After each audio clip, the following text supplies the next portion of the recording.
Hello, my name is Meredith Wilson, and this is the sixth and final week for the Growing Together study, Chapter 6, Intentional Community. I love how this last chapter wraps up the whole book, and I hope you did too. I really enjoyed it. I know I've heard a lot of positive feedback from some of my friends, and I just believe that's probably true across the board. It was a great study. So we're going to dive into it. We're talking about intentional community. Just in the introduction, I love that Melissa, the author, really emphasized the intentional community in a local body of believers. This was written a year ago before the pandemic, and I think we've all felt this shift from moving in-person meetings to what it was like virtually, and now some are still virtual or some are in small groups, but it's still not the same as it was a year ago when this was written. But she really talked about committing to a local body of believers, and it's hard when you move to find exactly where you're going to get plugged in, but that we want to meet together to encourage and stir up one another to love and good deeds. And later on in this study, she also reminds us to get plugged in where we are and not only be a consumer of that church, but look for ways to serve. She touches on discipleship, but I'm going to come back to that in just a minute. I'm going to read our verse, Hebrews 10, 24 and 25, about community before we get into the day's work. Let us consider how to stir up one another to love and good works, not neglecting to meet together as is the habit of some, but encouraging one another and all the more as you see the day drawing near. So she connects every day's homework this week with a previous topic. So I want to be like Jesus when I grow up. So Jesus' example of intentional community. Jesus did not go out alone. He went and asked others to follow him. Well, and usually he had a big crowd anyways. Seems lots of people were following him. So we looked at several verses to describe that a little more. And here on 106, she reminds us of the neat thing about the military is that we are always being sent out to different corners of the globe. And so that's really neat because you get to see the way different churches, different things the churches emphasize, and kind of almost cross-training and bring your experience and reach out and relate to people in a special way. She asks, how do we intentionally build community in the place where God has sent you? That's page 107. And Gwen always talks about touch points during the week, like how many times are you seeing people? And I think especially as we get older and busier, think that is really true. I just wanted to share an example from last year. My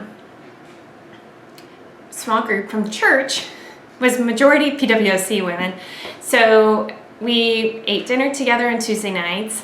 Then on Thursday mornings, we would see each other. Several of them were on the board, so we'd see each other then. And then, of course, on Sundays. So we would see each other constantly, and they instantly became very close friends to me. And so I think it's more difficult now. What does that look like now? It's hard to say. But if you're looking to build community, that initiation with others and not just seeing each other for an hour and a half a week really does make a difference.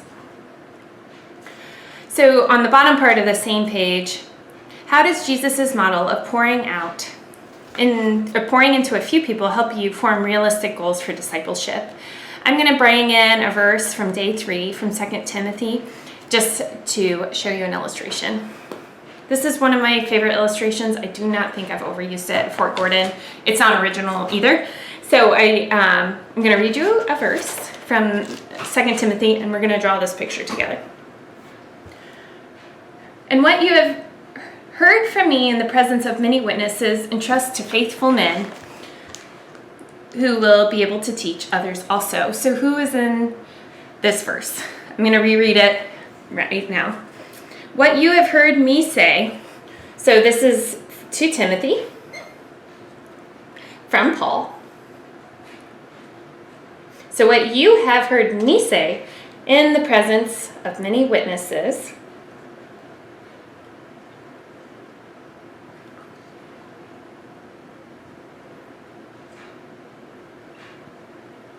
entrust to other reliable men who will teach it to, we'll just do this. Entrust to other reliable men. Okay, now I'm just going to draw heads to make my point.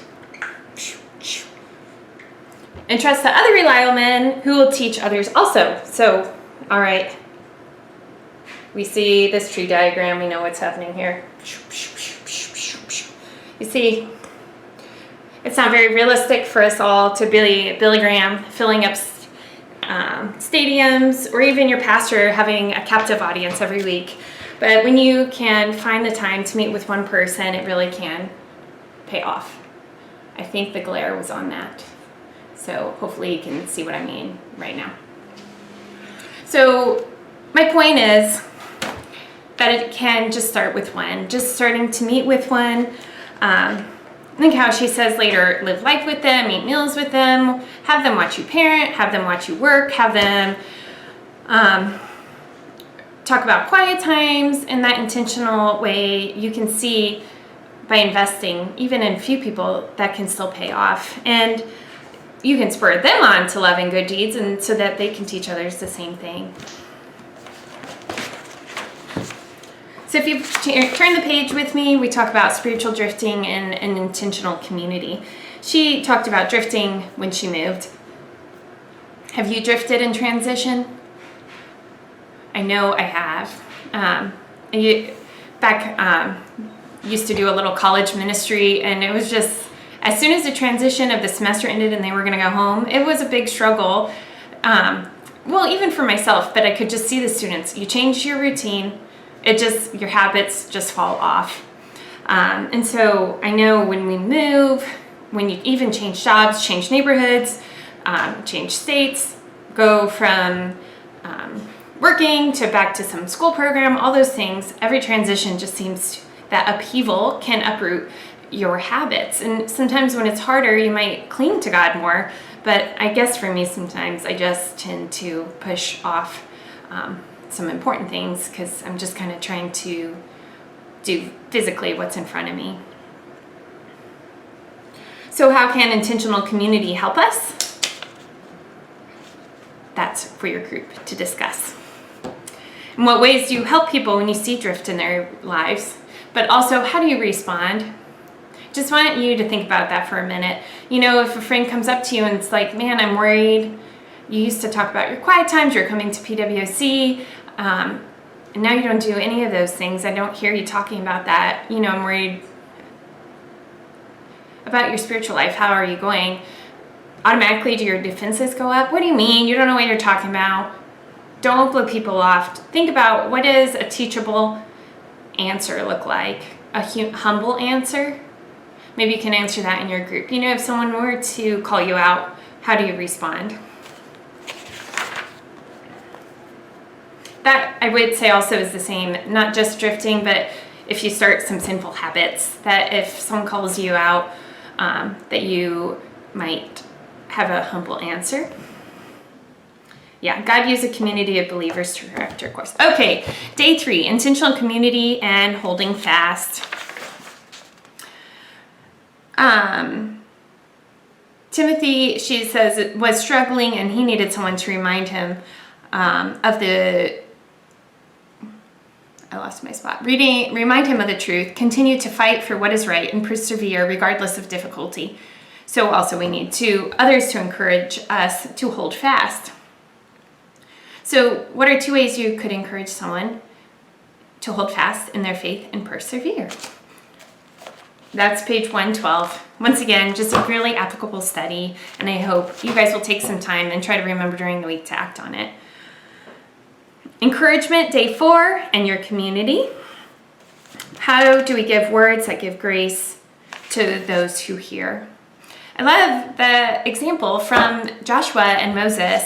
when I was reading those notes, I could just see Moses up there giving this charge to Joshua in front of everyone, and maybe just Joshua stands up taller and you can just feel everyone around him. They're shaking their heads in agreement. They're feeling excited to see what God's going to be doing to Joshua. How can we do that for others? How can we help them be encouraged and stand taller and move forward in what God has called them to do?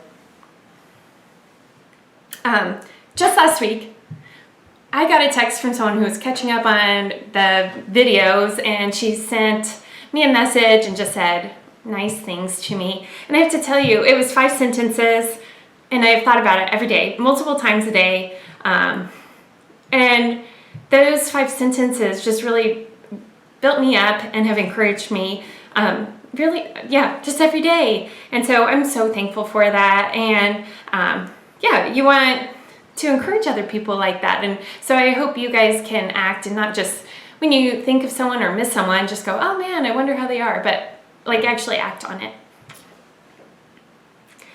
Finally, on day 5, growing together, a lot of initiative in this study. Once again, we can't be women who wait for people to come to us. We need to build community wherever we are. One intentional way is to seek out others to see what you're lacking.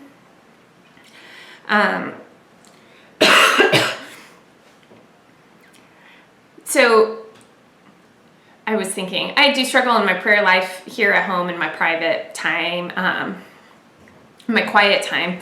So I was just thinking, man, I'm going to call Gwen and ask her about her prayer journal, because she is a faithful prayer. So Gwen, I'm coming for you this week. If I haven't even reached out to you by Thursday with this video, you know I'm going to do it. If you were struggling in an area, maybe think about who's someone you could just ask, even just come over one time in. I've really noticed that about you, and would you just tell me your story? Would you tell me what you do every day? Anything like that can be real encouragement. And I really appreciate her point at the bottom of 115. I love having people tell me how awesome I am, in which I do. I just told you about my text. That was true. But also, we need people to tell us when we're struggling that Jesus is incredible and he will get us through it. It's not empty. It's life-giving. It's like point people to Jesus, point them to him, and that is where life and abundant life is. The 2 Peter verses are really great about his power and godliness in life. And all the way down in that section, in verse 8, says, if you want to know, if you don't do this, you're going to be ineffective and unfruitful. That's like a fear. When you die, you want to make an impact. So when I saw those words, I was like, okay, stop, reread. I don't want to be ineffective. I don't want to be unfruitful. So let's go back and see, what are we supposed to do to make an impact? And then the bottom of 116 is back, just making sure that you're not merely receiving, but begin to pour into other people. And sometimes teaching is the best way to grow. So, almost there. We have a page just about silence. I hope you find some pockets of time this week where you can get away and have some quiet. And then for the heroes of the faith this week, she just reminded us, it might be good old days about community used to maybe be easier to find than maybe some of our tech-savvy culture, but there's always initiative involved in it. So, guys, that's the conclusion. I appreciated her reminder about setting God's character for or spiritual growth. That's a great thing to do in your quiet times. You could start in a gospel like Mark, 14 chapters. You could do that in 2 weeks, a chapter a day. Just say, who is Jesus? And that's your quiet time question. Read a chapter. Who is Jesus in this story? He's a healer. He's a teacher. Who is Jesus? He does what he says. He fulfilled prophecy. And that is a key element of your spiritual growth. So let's not get swept up in the current that takes us further from our Father, but have the truth of Scripture and the encouragement of others to keep us afloat. So I really hope you enjoyed the study as much as we did, and I hope you guys have a good week.